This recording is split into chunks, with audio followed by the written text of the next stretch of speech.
El canal del Congreso presenta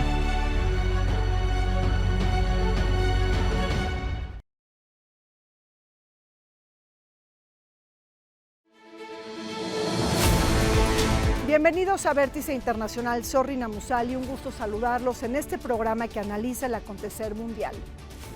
El día de hoy ponemos nuestra mirada en la agenda salvadoreña, pues Nayib Bukele, el presidente de El Salvador, inicia su segundo mandato después de aquella aplastante victoria del pasado 4 de febrero, cuando logró conquistar la reelección en las elecciones presidenciales. Pero, ¿cuáles son los desafíos que se le abren a Nayib Bukele en este segundo mandato? ¿Cuáles son sus principales luces y sombras durante su primer gobierno? ¿Cómo es que consigue la reelección pese a la prohibición constitucional? ¿Cuáles son las claves de su política exterior? Les pido que me acompañen junto con varios expertos y especialistas en este programa.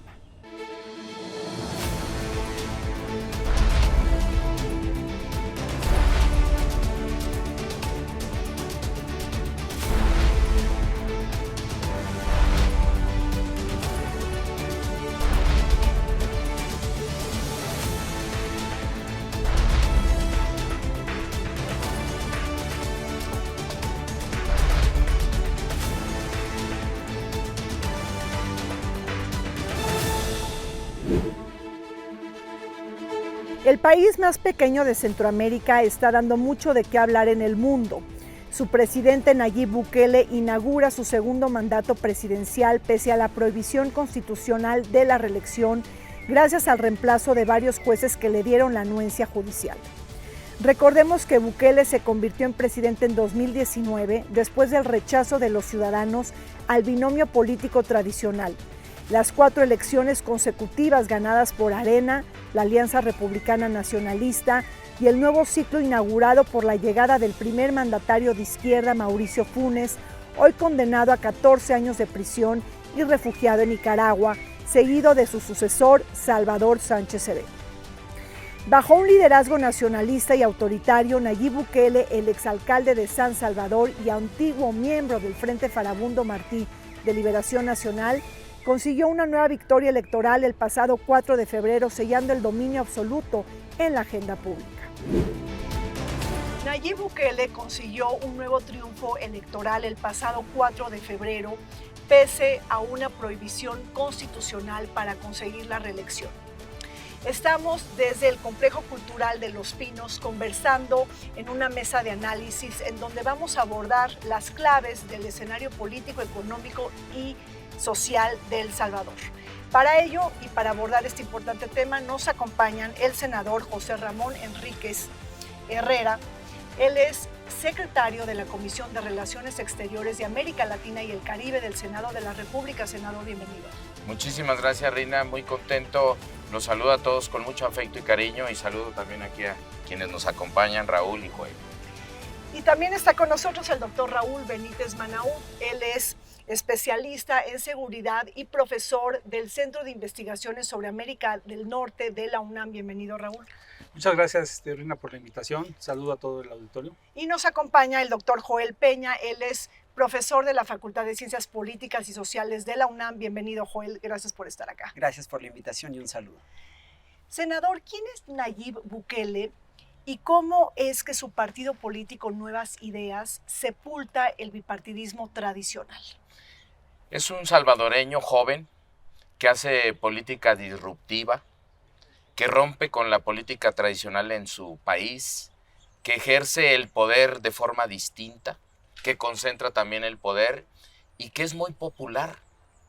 Y que la sociedad, cuando hemos visitado El Salvador, tiene afinidad por este personaje, como que es un personaje muy atractivo, que tendríamos que revisar a fondo sus políticas públicas, pero sin duda rompe con la política tradicional. ¿De dónde viene? Es un mercadólogo que conoce la política, se acerca a la política como un experto en comunicación política, pero que luego le dan las ganas de ser candidato. Sí. Y dice, vamos a romper con todo lo tradicional. Y se autopostula y va construyendo un movimiento distinto. Y el día de hoy, sí, para mí, varias preocupaciones que serán importantes comentarlas, y que por supuesto que rompe no solamente en el tema de un proceso electoral, sino que llega a una segunda elección y llega con un 85% de la votación de la población de El Salvador, claro, con una circunstancia distinta para la oportunidad de los otros candidatos, pero rompe totalmente porque llega a construir la victoria en 57 escaños de 60 y gana todos los departamentos, de modo que sí es motivo de análisis, y felicito al programa, a Rina, porque es un motivo de poder tenerlo como un referente y poder ver a mediano plazo, a largo plazo, qué sucedería con sus políticas públicas en otros sistemas, en otros países que definitivamente no tienen las mismas condiciones que la política de El Salvador. Claro. Joel, no está permitida la reelección en El Salvador, tampoco está para 2 mandatos consecutivos. ¿Cómo le hacen a Nayib Bukele para esquivar esta prohibición constitucional? Tú, que estás también muy interesado en el tema del derecho. Claro que sí, Rina. Pues lo que sucede es que, como lo mencionaba el senador, pues el presidente Bukele tiene básicamente cooptado a todo el aparato estatal, incluyendo a los jueces y juezas de la Sala Constitucional, que fueron aquellos que hicieron, digamos, un análisis a modo de la Constitución de El Salvador, que desde que se promulgó en los años 80, claramente, y no solo en un artículo, sino en diferentes artículos de la propia Constitución, se hace referencia a esta prohibición de la reelección, que también tiene una lógica en América Latina. Tiene una lógica histórica, y pues sabemos que la Constitución de El Salvador, así como muchas otras constituciones de Centroamérica, pues provienen de movimientos militares y de movimientos que fueron muy sangrientos en su momento, y que por cierto México ayudó a pacificar, y lo cual se tiene que reconocer. Entonces, en muchos artículos de la Constitución se hace referencia a esta prohibición de la reelección, como sucede aquí en el caso mexicano y en muchos otros casos, pero pues las y los jueces de esta Sala Constitucional apoyan al partido político del presidente Bukele, hacen este análisis a modo de los artículos y dicen que es posible que se pueda reelegir. Él, de hecho, lo que hace es renuncia durante 6 meses antes de la elección para, digamos, ejercer como candidato y llevar a cabo su campaña fuera del ejercicio que le confiere la Constitución como titular del Poder Ejecutivo de El Salvador, pero que finalmente, aun cuando estuviera fuera, pues él seguía siendo la figura central de la política salvadoreña, y es lo que lo lleva a este triunfo aplastante, que veremos más adelante, que pues va a tener repercusiones sobre la continuidad de sus políticas. Y cambiando entonces las reglas del juego político, Raúl, ¿ves a Nayib Bukele, digo, lo vemos para 5 años más, pero también se pudiera reelegir en 2029? Eso es difícil preverlo en este momento, pero sí es posible, porque él es muy hábil, es un político muy hábil que tiene a todo el Poder Judicial y el Poder Legislativo salvadoreño en sus manos. Él tiene un vicepresidente, Félix Ulloa, que es un gran abogado. Era un abogado vinculado al Frente Farabundo Martí de Liberación Nacional, que lo apoyó a él en todas sus campañas, rompió con el Frente Farabundo para apoyar a Bukele. Y en la primera campaña electoral de Bukele, que fue para el municipio de Nueva Cuscatlán, ya estaba creciendo ese movimiento. Nueva Cuscatlán es un municipio suburbano de El Salvador, por decir algo, Iztapalapa o algo así en México. Entonces, ahí empezaron a hacer un arrastre de todo lo que es la decadencia del partido FMLN y Arena. Arena era el partido de la derecha, el FMLN es el partido de la izquierda. Fue un bipartidismo que funcionó desde 1994 con muchísimo éxito. Pacificó al país, le dio reglas, le dio legislación. Rompió con el tema de los militares, que los militares siempre daban golpe de Estado en El Salvador. El tema de la no reelección incluso era por la cuestión del autoritarismo en El Salvador. La permanencia de los militares en el poder fue muy, muy grande durante más de 80 años. Entonces, ese bipartidismo de Arena y el FMLN estabilizó al país. La firma del acuerdo de paz en México, por cierto, aquí a la vuelta en el castillo de Chapultepec, el 16 de enero de 1992 fue crucial. Abrió toda la nueva expectativa de la nueva política de El Salvador, pero dadas las circunstancias, El Salvador entró en una crisis social tremenda, por la guerra y por la pobreza. Entonces, El Salvador se quedó casi sin hombres. El 40% de los hombres están fuera del país, en México, en Estados Unidos principalmente, pero también han ido a trabajar han aparecido hasta en Nueva Zelanda, en Australia, en Panamá. Muchos son muy buenos trabajadores de la construcción, por ejemplo, y yo no dudo que aquí en México los usen, porque ganan menos, etcétera, ¿no? Pero regresando a esto, las familias salvadoreñas son familias separadas. A los niños los vigilan, los cuidan los abuelos. Y eso genera una condición donde el pandillerismo juvenil desde niños fue gestando una violencia tremenda. Y es donde se destapa la sensibilidad de Bukele, el olfato. Dice, pues por aquí para atacar la delincuencia es por donde yo voy a caminar. Y solo con una política, que es la política de seguridad, es con lo que ha hecho crecer su popularidad, ¿no? Claro. Ahora, también tiene un estilo trompista, senador, es decir, un hombre que de alguna manera utiliza el discurso político para acercarse a su voto duro y de alguna manera irrumpe en las redes sociales. Se le conoce como el rey del TikTok, por ejemplo. Es decir, ¿cómo está vinculándose con estas nuevas capas, con estas generaciones que buscan un cambio? Esa es la preocupación, porque sí rompe, es un fenómeno de comunicación, es un experto previamente a participar en política formalmente como candidato, pero sí verdaderamente tiene una habilidad que permite esa percepción de que es un buen gobernante, porque se refleja, aunque las condiciones para los candidatos no fueron parejas, finalmente llega con un 85% del respaldo, y esto le permite a él utilizar todos los medios digitales actuales, poderse comunicar con los diferentes segmentos de la población, pero realmente su habilidad es precisamente no en las causas de los problemas de la pobreza, sino aquí con nuestro sociólogo, nuestro doctor en Derecho, podríamos decir, Rina, que la causa de la causa es la causa de lo causado. Este principio filosófico, él está observando nada más lo causado, que es la pobreza, los problemas de seguridad, la desintegración familiar y la violencia en todos sus términos. De modo que él va hacia el efecto, pero sin considerar, desde mi punto de vista, y con todo respeto lo digo, las causas de la pobreza, la falta de inversión en la producción, la falta de inversión incluso en el tejido social, en los valores, ¿por qué no decirlo? Yo desde el movimiento progresista diría el tejido social se rompió, llegó, y por supuesto que tiene un sentido muy lógico de polarizar, pero está polarizando al 15 contra el 85, y esa es la ganancia como un actor político, y está siendo hoy considerado un referente del mundo, y eso es el peligro que tenemos para otros países que simpatizan con esas medidas tan dadas a romper con los derechos humanos, para romper con todas las reglas y poder ejercer la autocracia. Y la autocracia porque ya sumó al Poder Judicial, sumó al Poder Legislativo en una sola persona y al Poder Ejecutivo. De modo que sí es un caso para estudio. Un caso para estudio, Joel. Raúl, lo ves como un caudillo millennial, por así decirlo, como un héroe popular, pero como dice el senador, no ha trastocado la deuda histórica social, ese modo de producción, de distribución de la riqueza, es decir, no tiene esa punzada para realmente detonar las bases del crecimiento. Hay un detalle con la elección de febrero de este año. Yo fui observador 2 veces en procesos electorales de El Salvador, en 1994 y en 1999. Las elecciones en ese país estaban muy bien organizadas, es un país chico, y los resultados estaban a las 10 de la noche con precisión, y aquí tardaron 5 días. ¿Por qué? Porque Bukele en su ámbito de poder, antes de que acabara la votación, había dicho que había ganado con el 89% de los votos. O sea, finalmente el conteo fue del 85%, pero fue un conteo 6 días después. Es una elección más chica que la que se puede hacer en Nayarit.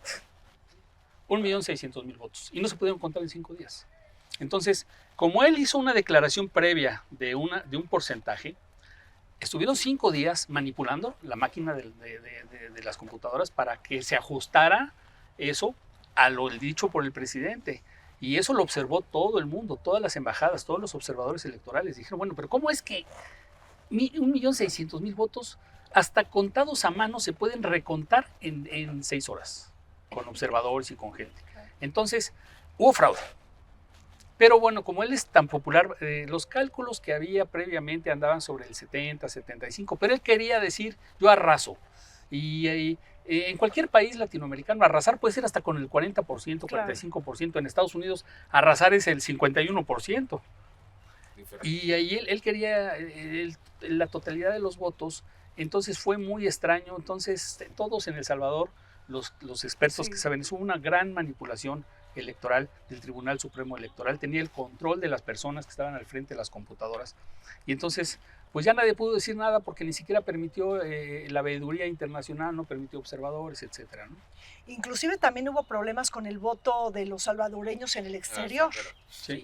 Así es, y sumando a lo que dicen, el propio Bukele se ha autodenominado como el autoritario más cool, ¿no? Sí. En esta idea el dictador más cool del mundo. Dictador más cool del mundo, con esta idea de, pues, llegarle también a un sector de la población importante que, bueno, cree mucho en estas políticas, que coincido plenamente con lo que se ha dicho, son políticas de carácter paliativo, es decir, son políticas que están logrando resultados muy rápidos, muy evidentes, pero que no atajan los problemas estructurales que acarrea El Salvador desde hace muchas décadas. La inflación, los bajos niveles de producción, ahora la política de cero tolerancia a las pandillas, la violación flagrante de los derechos humanos, el número de personas que han muerto dentro de los centros de detención. Se calcula que de 10 personas detenidas que mueren dentro de los centros de atención, 9 ni siquiera son personas culpables de haber cometido un delito. Muchas personas están en la cárcel sin un juicio previo. Entonces eso es muy preocupante y refleja también una realidad latinoamericana, y eso también es muy importante. Yo diría, Rina, si me permites, tuve la experiencia en el 2006 en Costa Rica con una gran vocación democrática. Llega Óscar Arias, que finalmente fue el ganador en ese proceso electoral en febrero del 2006, contra Otón Ortiz, que era un candidato diputado local, por así decirlo, en nuestro régimen, en nuestro sistema político, y llegan a la contienda con prácticamente un 1% de diferencia de la votación. ¿Qué hace un país con vocación democrática? Empezaron a contar el voto por voto. Y el mensaje al mundo, a su propio pueblo, decir, quien gane por un voto en los procesos democráticos será nuestro presidente, pero vamos a evitar un conflicto postelectoral. Duran alrededor de 21 días contando voto por voto. Febrero del 2006, no quiero hacer un paralelismo del 2006 en nuestro país, pero sí, lo viví yo en febrero, luego fui candidato al Senado en el mes de julio, 2 de julio del 2006, y recordemos qué fue lo que sucedió en México. Pero con una vocación democrática, por eso lo que dice Joel, sí hay una circunstancia en otros países latinoamericanos, pero también tenemos que rescatar países como Costa Rica que tienen una vocación democrática y que se respetan los procesos electorales. Bueno, pues vamos un corte, regresamos, seguiremos hablando de los grandes desafíos que enfrenta el presidente de El Salvador, Nayib Bukele, en el inicio de su segundo mandato. Volvemos. Aunque la Constitución prohíbe a un presidente de El Salvador cumplir mandatos consecutivos, la Sala Constitucional de la Corte Suprema avaló en 2021 que Nayib Bukele podía contender por la reelección en los comicios de febrero del 2024. Durante la contienda, Bukele recibió votos equivalentes al 85%, la mayor cantidad de votos jamás emitidos para un candidato en una elección presidencial. En la misma jornada electoral, su partido Nuevas Ideas consiguió mayoría absoluta en la Asamblea Legislativa con el 90% de los escaños y el 63% de las alcaldías en juego.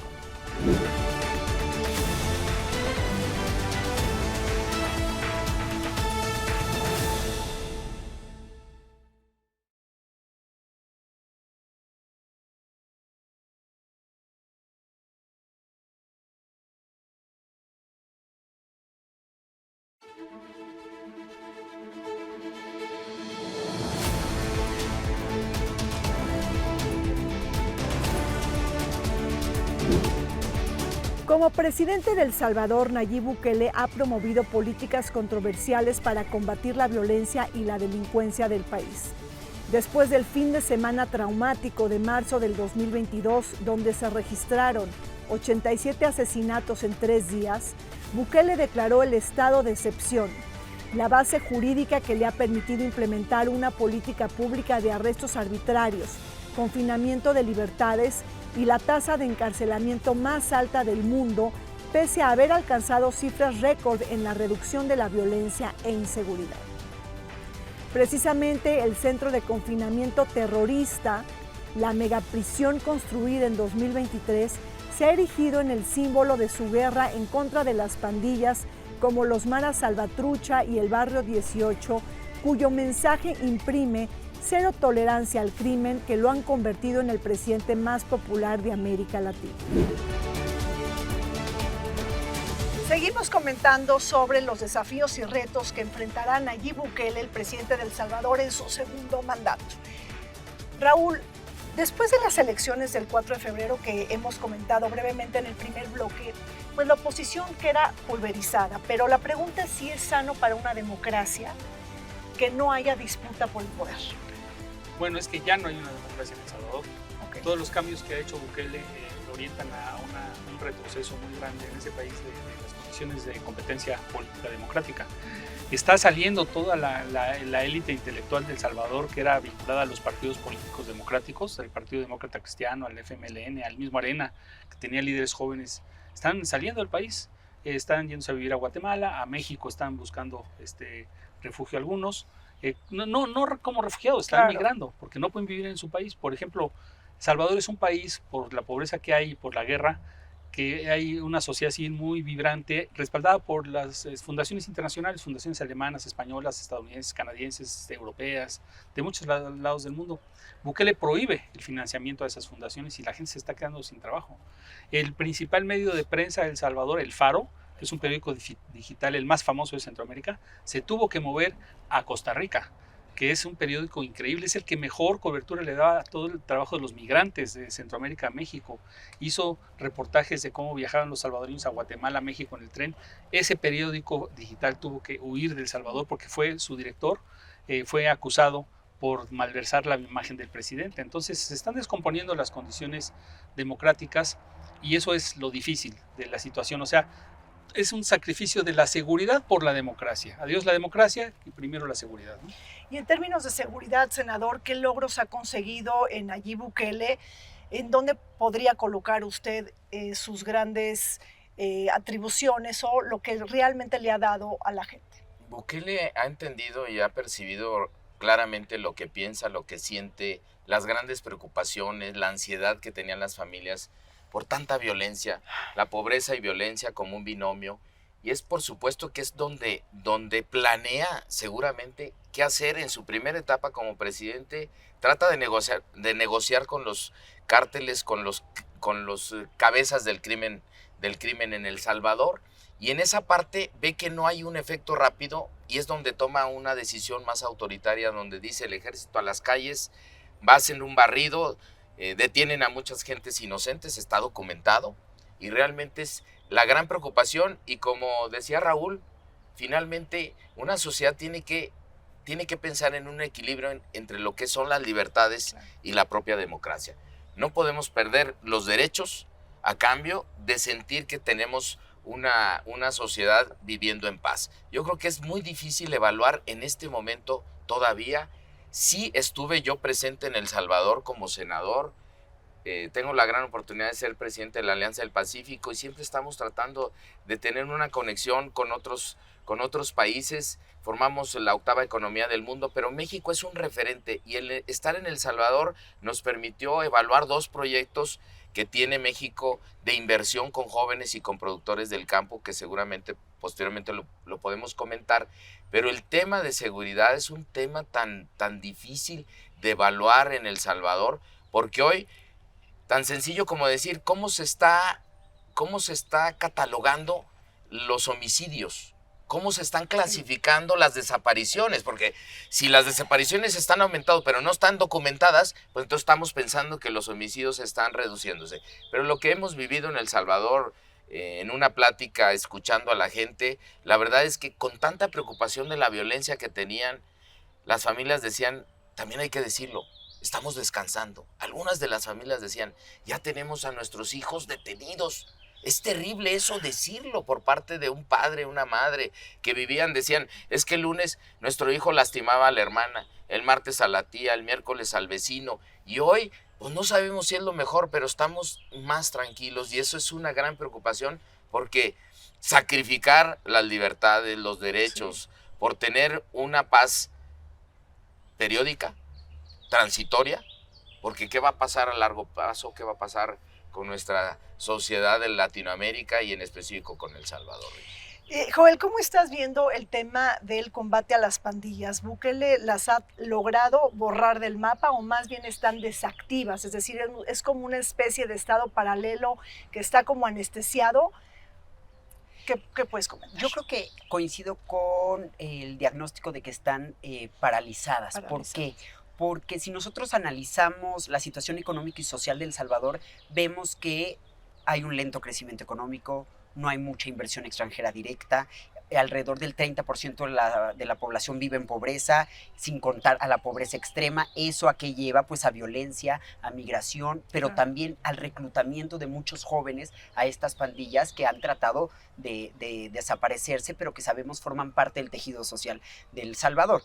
Entonces vemos, por ejemplo, en Ecuador que lo mismo está pasando con el presidente Noboa, que está tratando de luchar contra las pandillas porque se vuelve un fenómeno social que forma parte de la estructura social y que es muy difícil poder desmantelarlas por completo. No es la misma situación, pero lo que sí ha logrado el presidente de El Salvador obviamente es reducir el nivel de violencia. Eso claramente, de hecho, era uno de los países más violentos del mundo y ahora es de los países menos violentos en América Latina. Claro, con todos estos matices que afirmaba el senador, pero mediáticamente esto es lo que vende y por eso es que tiene un alto nivel de popularidad. Incluso hay otros presidentes del mundo, jefes de Estado, que han hecho referencia a la importancia de replicar el estado de excepción o la política de cero tolerancia a la violencia y a las pandillas como parte de sus propias políticas públicas, con el problema que implica para los derechos humanos. Y es a mí lo que más me preocupa, ¿no? Que hay muchos países, Hungría, Polonia, no solo en América Latina,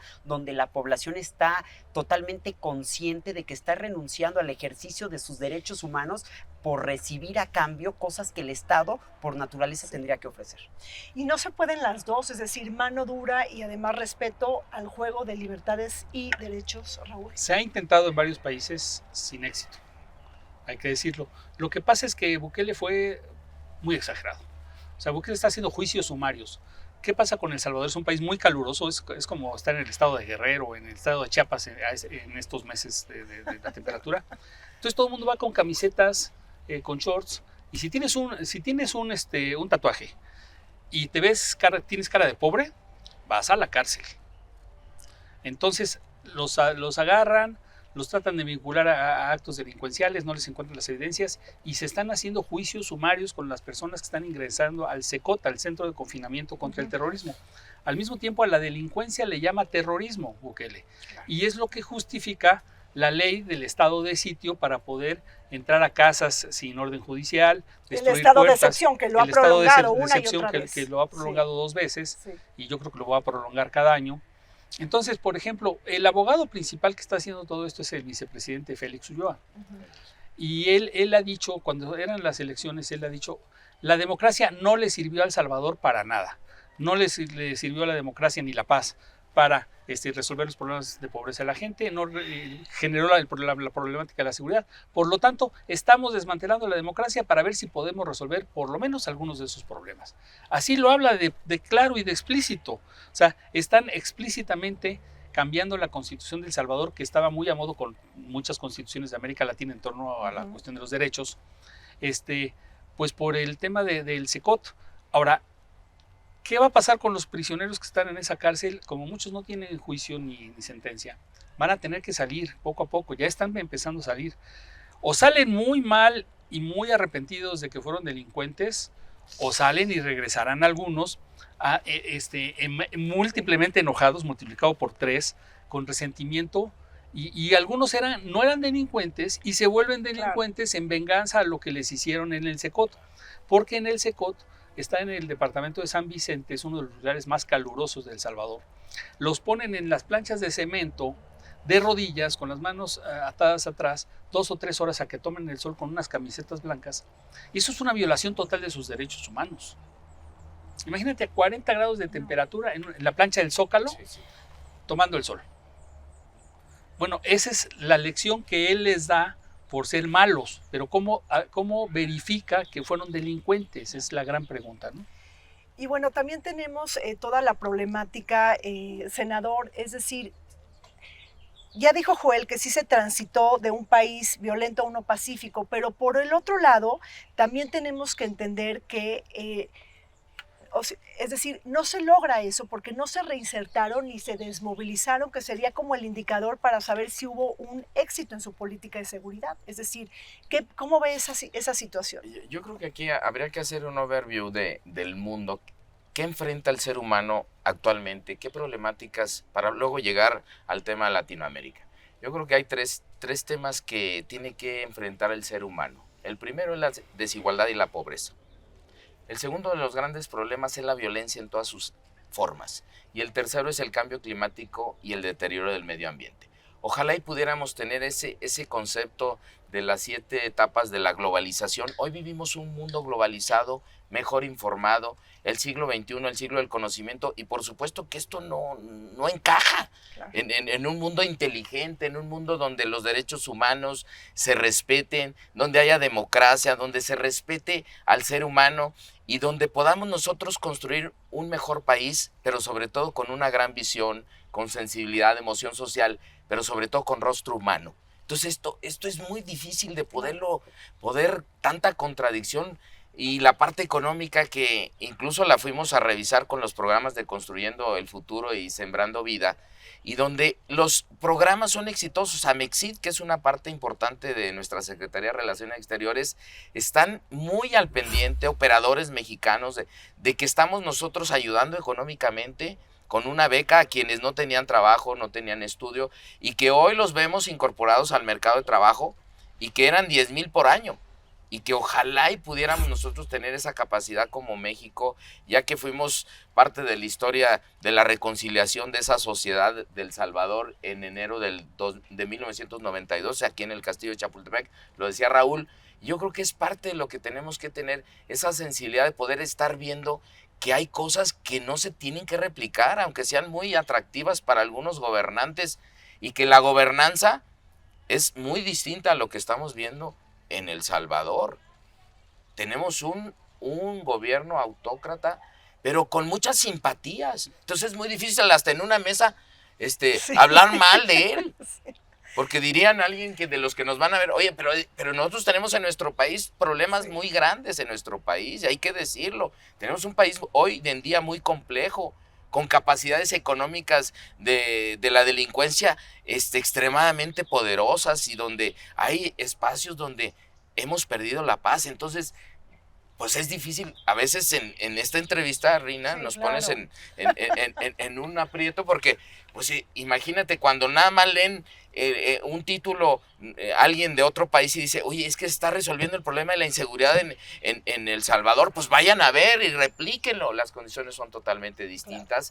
Claro. Es un mensaje bien distinto de parte de un gobierno, y ojalá y les vaya bien a los salvadoreños, y que venga ahora sí que una reconciliación. Pero hoy vivimos ciudades de 500,000 habitantes, donde tenemos más de 2,000 puntos de venta de drogas en nuestro país. Entonces, la verdad es que no somos autoridad tampoco, Rina, sí. Y lo digo como senador, como médico, como cirujano de la retina, pero más como un ciudadano mexicano que ama este país y que somos grandes en nuestra historia. Pero hoy tenemos ciudades con 500,000 habitantes, donde tenemos más de 2,000 puntos de venta, envenenando a nuestros niños. También hay que decirlo, porque si no nos convertimos en una autoridad moral que hoy, la verdad, no nos alcanza. Claro. Y entonces, en ese sentido, Joel, debemos de privilegiar los mexicanos un enfoque de seguridad compartida con los países de Centroamérica. Eso es importante enfocarlo dentro de la política exterior. Yo coincido, y creo que es esencial precisamente que se ataquen los problemas estructurales.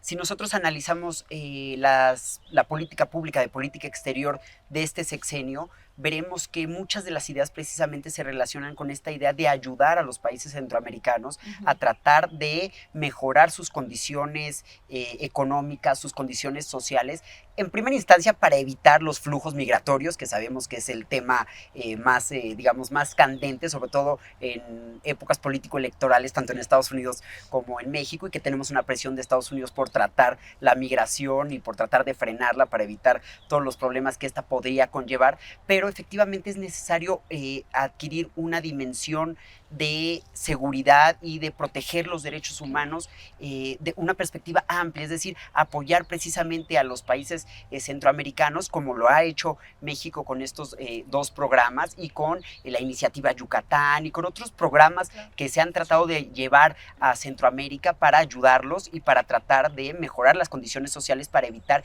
que estos problemas pues incluso lleguen más allá y pues causen muertes y todos los problemas que están llevando a presidentes como Bukele precisamente a agarrarse de estos problemas para violentar la Constitución, derecho internacional público y sobre todo derechos humanos. Ahora, Raúl, ¿qué piensan, senador Joel?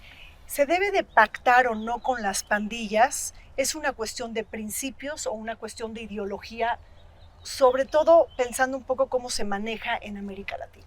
Es muy difícil hacer el planteamiento de pactar con las pandillas porque supuestamente se basa sobre el concepto ganar-ganar. O sea, el gobierno pacta y va a ganar, que las pandillas dejan de activar su delincuencia y las pandillas ganan porque ya dejan de ser delincuentes. El tema es que en México no hay pandillas, en México hay organizaciones criminales muy altamente organizadas.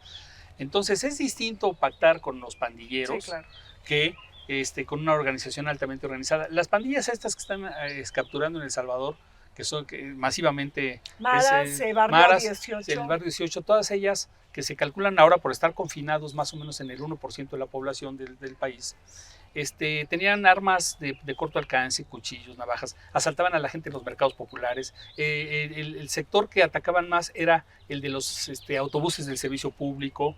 Ese no es el crimen organizado mexicano. No, el crimen organizado mexicano tiene otro nivel de organización.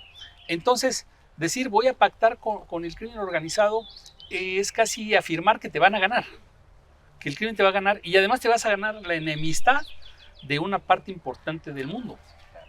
Entonces, principalmente pues nuestro vecino Estados Unidos, que por cierto, en el año 2026 se va a firmar el Tratado de Libre Comercio y si se hacen políticas que a ellos les parecen que no están de acuerdo con la armonía norteamericana, pues nos van a meter aranceles y yo quiero saber qué le va a pasar a la industria manufacturera mexicana si no hay un acuerdo de estas cuestiones. Pero no está en el escenario ni estadounidense, ni canadiense, ni mexicano, ni de muchos países pactar con las organizaciones criminales. Sí, sobre todo, bueno, porque Mauricio Funes estuvo condenado a 14 años en prisión, por pactar con los maras, por eso hacía yo la pregunta. Yo creo que es una falsa, Rina, es una falsa dicotomía. Sí, claro. El estar cara a cara con estos tipos de problemas se tiene que ir a fondo al origen. Uh-huh. Y por eso ese principio filosófico que quiero repetir, la causa de la causa es la causa de lo causado. Pues estamos viendo los efectos. Oye, ¿y qué lo provocó? ¿Cómo estructuralmente, no de coyuntura, cómo estructuralmente podemos cambiar la realidad de las familias, en este caso, en ese país? Y ahora que Raúl se enganchó con el tema de México, porque sí es un tema que nosotros difícilmente podríamos estar dando recomendaciones como país.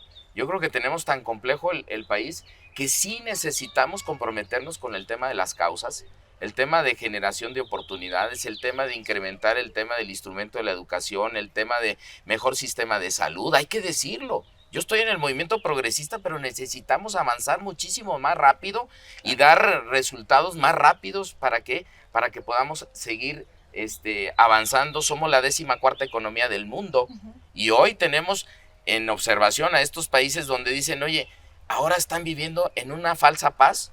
¿O qué está pasando en El Salvador? Yo soy de la idea que no se puede pactar, no se puede negociar y sí se tienen que atender las causas. Y si atendemos el tema de inversión en ciencia y tecnología en el siglo XXI, en la educación, tendremos que atender paralelamente la parte estructural y la parte coyuntural. Por lo pronto, mitigar el tema de los efectos de la pobreza, pero paralelamente ver hacia futuro, como lo están viendo otros países donde también no hay violencia y tienen una economía extremadamente fortalecida, sobre todo en el continente asiático, y no tienen que estar violando pues todos los días los derechos humanos. Yo le apuesto más, y concluyo con en este tema, yo le apuesto a un proceso democrático, de libertades, de derechos, pero también progresivamente legalizar las drogas. ese es un tema fundamental para poder avanzar y poder acabar con los problemas de la violencia y de muchos de los problemas que tenemos en el país. Ahora giremos un poco nuestra mirada a la parte económica. Tenemos un Nayib Bukele que propone el Bitcoin como moneda de curso legal. ¿Por qué fracasa? Y digo, también ahí está Ciudad Bitcoin, Joel. Sí, de hecho se reconoce a El Salvador como este país pionero por introducir el uso de las criptomonedas o las de Bitcoin como moneda de curso legal. De hecho, una de las propuestas del presidente Bukele fue crear esta ciudad, la Bitcoin City, ¿no? Que estaría muy cerca de uno de los volcanes más importantes de El Salvador, precisamente porque la idea es que sea una ciudad sustentable, cuya energía sea la geotérmica, exactamente. Entonces, que de hecho se han propuesto iniciativas de que si tú descargas la aplicación de una wallet en tu celular, te van a regalar bitcoins. Pero eso ha sido un fracaso, ¿no? Sí, la Chivo Wallet. de hecho, solo hay una persona que está viviendo en esta ciudad. Públicos, claro, por supuesto, ¿no? Y el problema es que también se está aumentando la deuda pública de El Salvador por tratar de cubrir programas de este tipo que sabemos que no van a tener mucho futuro, precisamente porque el uso de criptomonedas a nivel internacional genera una incertidumbre tan grande que lo ha hecho un recurso totalmente ineficiente. Y de hecho hay muy pocos negocios dentro de esta Bitcoin City que la están aceptando. Entonces, digamos que también es una propuesta de carácter populista, ¿no? Sí, claro, o sea, que genera capas. Es un fracaso lo del Bitcoin en El Salvador. Cuando introdujeron el Bitcoin en El Salvador, el presidente Bukele les regaló a toda la población de más de 18 años una tarjetita con $30 y no volvió a repetirse el depósito de $30 bitcoinizados. Luego el Bitcoin, después de que pasó eso, entró en una depresión de precio tremenda y se calculaba que había perdido el 30% de lo que había invertido el gobierno de El Salvador en la compra de los bitcoins. Este año se recuperó y entonces él estaba presumiendo que había ganado $600 millones. Pero tú no puedes tener una economía dependiendo de cómo manipulan los bitcoins en Asia o en Canadá. ¿Por qué no pensar en dos temas fundamentales? Y ahí sí, así ser muy, muy tajantes en el tema de la digitalización de la economía, las transacciones, que eso va a venir porque estamos avanzando como ser humano y las sociedades. Y el otro es que las instituciones centralizadas por eso te dan certidumbre. Dice, oye, ¿quieres invertir con seguridad el dinero que no es tuyo como gobernante? Pues hazlo en instituciones que tienen 50 años, que tienen 200 años. Y otra cosa, recordar el libro de Noam Chomsky, Miedo a la democracia. Pero era el miedo a la democracia en un mundo bipolar. Se relajan, empiezan a llegar los gobiernos de izquierda en toda Latinoamérica y esto hace una verdadera transformación.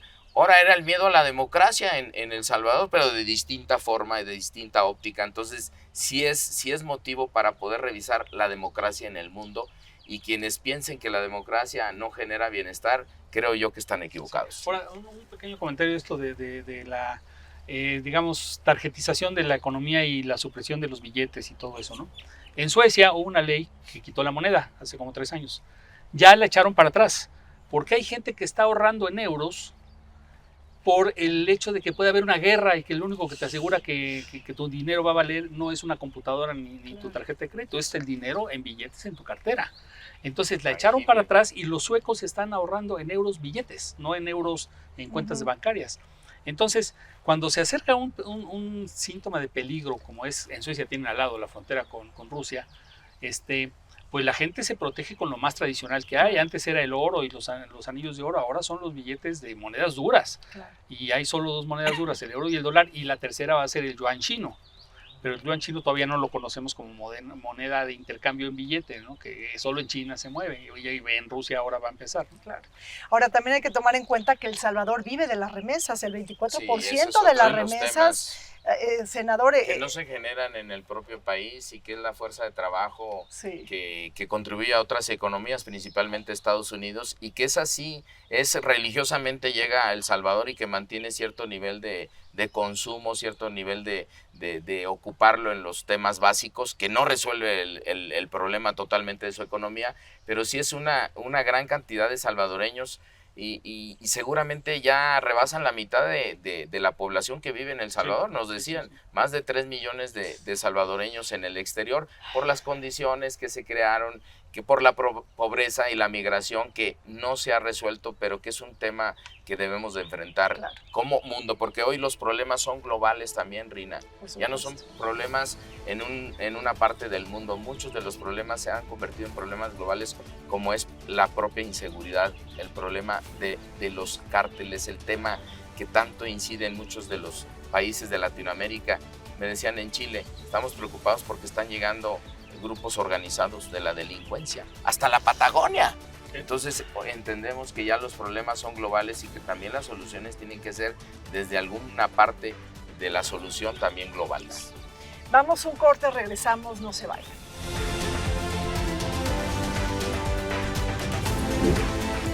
Nayib Bukele ha instituido una política de tolerancia cero hacia el crimen, logrando una disminución récord en la tasa de homicidios en un 92% desde 2015 a 2022 y del 97% con datos presentados en 2023.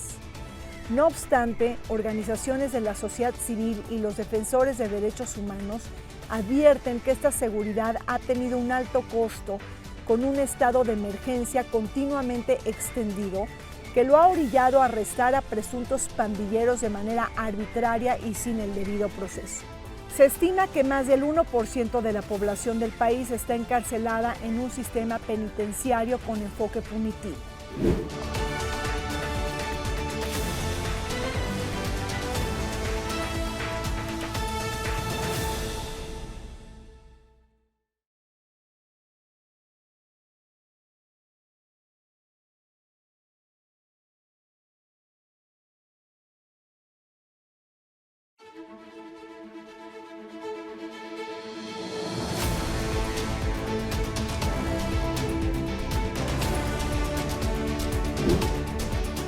Bajo el liderazgo del partido Nuevas Ideas, Nayib Bukele ha utilizado las redes sociales y una estrategia de comunicación para vincularse con los jóvenes desencantados por el bipartidismo tradicional.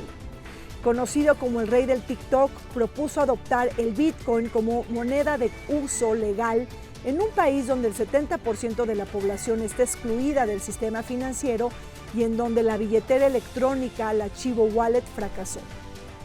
Sin embargo, Bukele ha girado la atención hacia el Bitcoin City, anunciando planes para convertir la energía volcánica en energía eléctrica y convertirla en un centro tecnológico y económico que funcionaría a favor de las criptomonedas. No obstante, esta propuesta ha generado diversas críticas por la falta de transparencia en su planificación y ejecución, aunado a su viabilidad técnica y a los impactos ambientales adversos. Bueno, seguimos adelante comentando sobre Nayib Bukele en su segundo mandato en El Salvador. Raúl, ¿qué esperas? ¿Qué sorpresa ha anticipado Nayib Bukele? Ha dicho que está generando mucha expectativa su segundo mandato. ¿Por dónde crees que vaya Nayib Bukele? Mira, nadie sabe, porque el último día de su campaña electoral y cuando ganó dijo, ahora viene lo mejor. Supuestamente él, el día de la toma de posesión, va a ser un gran anuncio de algo, alguna otra política que nadie sabe de qué se trata, porque él se guarda la gran sorpresa para anunciársela a los salvadoreños. Pero hay varios detalles. En el presupuesto público del gobierno salvadoreño, el presupuesto del dinero, nadie sabe de dónde sale el dinero de la supercárcel. ¿Quién construyó la supercárcel? ¿Quién la pagó? Nadie sabe. Hay dos teorías, una que fue con bitcoins y otra que fueron los chinos. Pero los chinos no lo reconocen, los chinos solo construyeron la superbiblioteca y están metidos en la construcción del puerto en el Golfo de Fonseca. Pero los chinos no dicen que la supercárcel metieron dinero ellos, pero la supercárcel costó muchísimo dinero porque es una masa de concreto, electricidad, cámaras, tecnologías y todo esto. El pagar solo a los carceleros le cuesta al gobierno de El Salvador $25 millones al mes. A los carceleros, porque son un montón, si están encarcelados. Nadie sabe tampoco la cifra exacta de 40 a 50 mil personas en este momento en el CECOT, en el Centro de Confinamiento contra el Terrorismo. Pues alguien tiene que vigilarlos, alguien tiene que darles de comer y todo eso, ¿no? Son alrededor de 3,000 empleados y además tiene vigilancia extraterritorial del ejército salvadoreño. Entonces, pues todos esos son incógnitas, pero ¿qué sorpresa va a dar Bukele? Nadie sabe cuál va a ser. Bueno, pues ya para terminar, Joel, Hemos hablado si Bukele es un modelo o un contramodelo, pero sin duda se está buscando la buquelización de América Latina. Algunos líderes sí lo están buscando. ¿Tú qué rescatarías en términos positivos? Es decir, ¿qué aprenderías y qué desaprenderías del fenómeno de Bukele? Pues yo creo que Bukele lo más importante es el manejo de medios, ¿sí? Y la forma discursiva en la que está tratando de lograr un apoyo popular que sin duda arrasa y que lo convierte en uno de los principales líderes del mundo con mayores niveles de popularidad. Pero también hay muchos elementos que tiene que tratar en este nuevo segundo mandato. La independencia judicial prácticamente no existe, no hay niveles de transparencia, libertad de expresión no hay una persecución a los medios de comunicación, el aborto es ilegal en cualquiera de sus formas, hay una persecución contra la comunidad LGBTIQ+,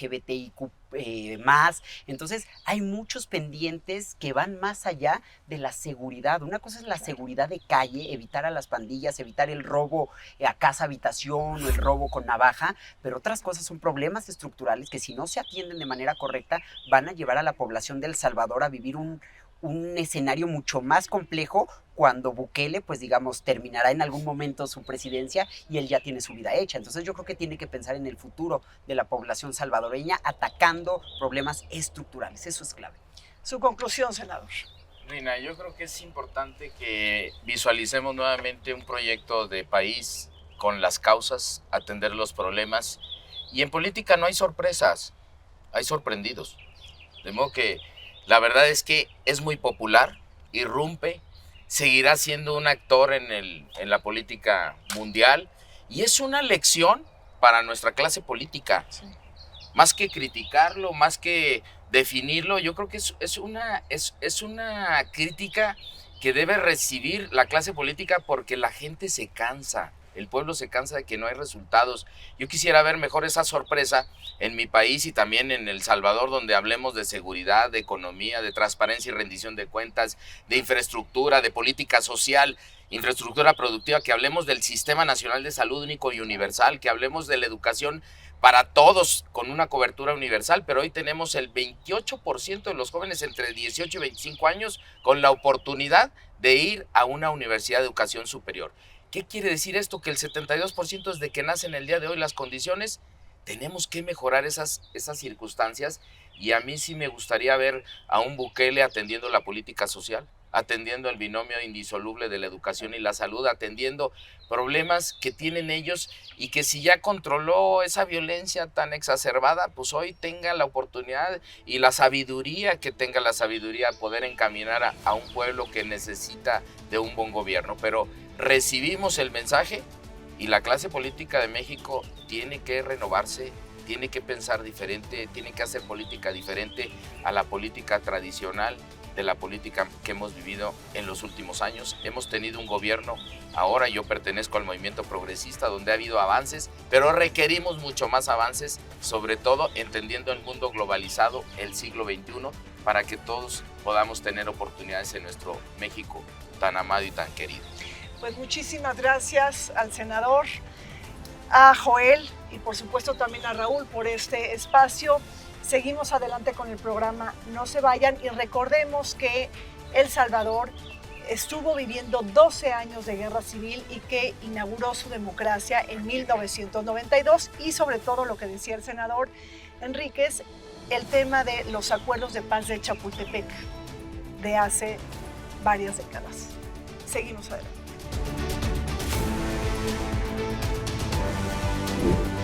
Habiendo logrado contener los índices de violencia, se espera que el presidente Bukele se concentre en su segundo mandato en la situación económica del país, pues todavía tiene altas tasas de pobreza.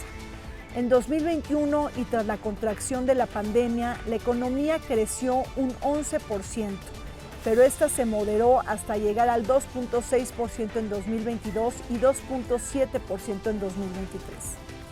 Si bien en los últimos años la deuda ha disminuido, todavía es superior a los niveles previos a la pandemia y la posición fiscal del país continúa siendo frágil.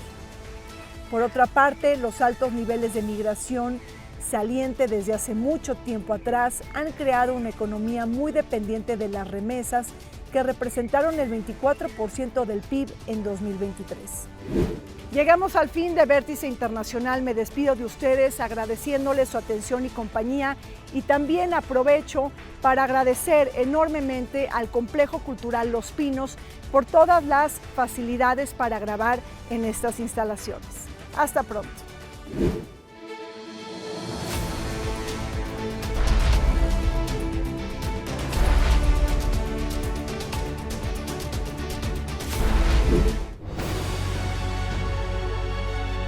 El canal del Congreso presentó